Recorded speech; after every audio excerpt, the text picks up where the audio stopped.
Hey everybody, how are you doing today? So first, and this is just off the top of my head, I'm sitting here reflecting on the fact that I'm literally working from the comfort of my home in my little office, and I'm enjoying myself. Sometimes you take that for granted because, maybe the day is not as hot as it is today, and I'm just in here meeting people, talking to people, setting up appointments, and perhaps assisting someone with getting life insurance policies, making that money, and I don't have to leave and go out into that heat. That's amazing. So if you would like to, talk to me about that, that's something that interests you, don't wait. It's amazing. Now that I got that off of my chest for a moment, I want to talk to you about something that really came up, because one thing that I do as a broker, life insurance broker, signing on the dotted line for a policy with a client is really not the end. It's just the beginning. So I like to check with my clients periodically and see if they have any needs, if they, want to change their beneficiaries or anything like that, if they have any questions or concerns. And today, as I spoke with one of my clients, she had a question. But this was such a great question, I figured I would bring it to you. And that's the other thing. Ask me questions, because oftentimes I'm trying to get the word out there and I want to make it meaningful to you. So if you don't ask questions, then I'll just kind of go with the information that I think you would benefit from knowing. But if you ask me questions, then I can gear it toward answering your questions, and then I know it's meaningful. All right, so here was the question. This person's children are their beneficiaries. Now, when I say children, I mean as in offspring. They are not minors, so they are grown. I don't even want to talk about the issue of trying to make a minor a beneficiary. There's a whole other thing that has to go along with that. So I'm not going to turn this video into that right now. But their children are grown and they are the beneficiaries. Now, the question was, what's going to happen with them if anything ever happens to this person and her children get the death benefit? What is going to happen when it comes to estate or inheritance taxes? So I need you to come closer. Come closer. Because if you haven't listened to anything else that I've said, I want you to hear this. Life insurance. And this is one reason, or yet another reason, why we so strongly suggest that you have a life insurance policy.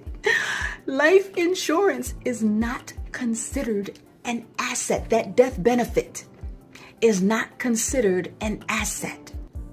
It is not considered part of a deceased person's estate. Therefore, it is not subject to probate. It does not have to be reported as taxable income. It does not have to have anything to do with estate taxes or inheritance taxes. Okay? So, if your beneficiaries are concerned, or if you're concerned about having life insurance because you don't want estate taxes or inheritance taxes on it, let me ease your mind. That's not going to happen. It is not going to be subject. That death benefit is not going to be subject to inheritance or estate taxes. Now, hopefully we've cleared that up.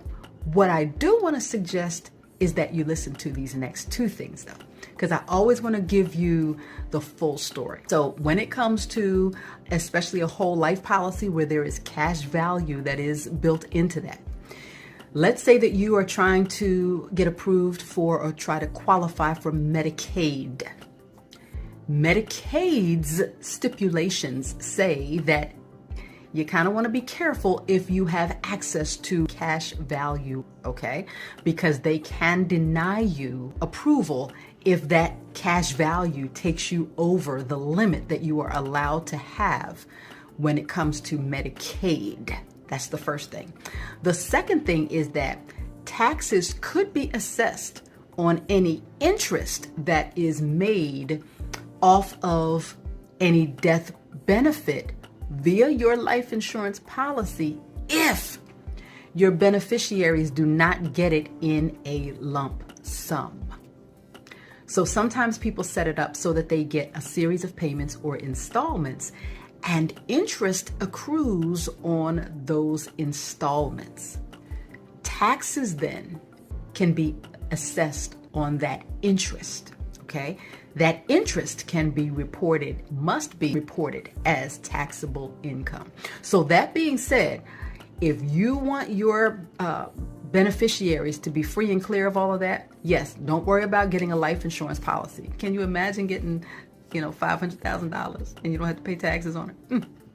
But make sure they're getting it as a lump sum payment, okay? Well, that being said, I hope I've answered some questions. Hopefully I've given you something to think about. And listen, talk to me. You want to join?